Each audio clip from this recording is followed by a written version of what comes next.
Praise the lord everyone. జీవపు ఊటలలోని ఈరోజు జీవవాక్కు న్యాయాధిపతుల గ్రంథం 6వ అధ్యాయం 16వ వచనం. అందుకు యెహోవా, ఆయననేమి, నేను నీకు తోడయుందును గనుక ఒకే మనుష్యుని హతం చేసినట్లు మిద్యానీయులను నీవు హతము చేయదువని సెలవిచ్చెను. దేవుడు మన పక్షాన ఉంటే విజయం కూడా మన వెనువెంటే ఉంటుంది. ఈరోజు మన ముందర నిలువబడి మనలను ఎదిరిస్తున్న, ప్రశ్నిస్తున్న మిద్యానీయులు అనారోగ్యం కావచ్చు, ఆర్థిక అవసరతలు, కుటుంబ పరిస్థితులు, ఆత్మ పోరాటాలు, ఇలా ఏదైనా కావచ్చు. కానీ ప్రభువు మనకు తోడై ఉంటే ఆయన ఒక్క మాటతో సమస్తమైన కీడు తొలగిపోతుంది.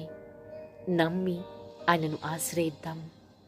యేసుక్రీస్తు కృప మనకు తోడై ఉండును గాక. ఆమేన్.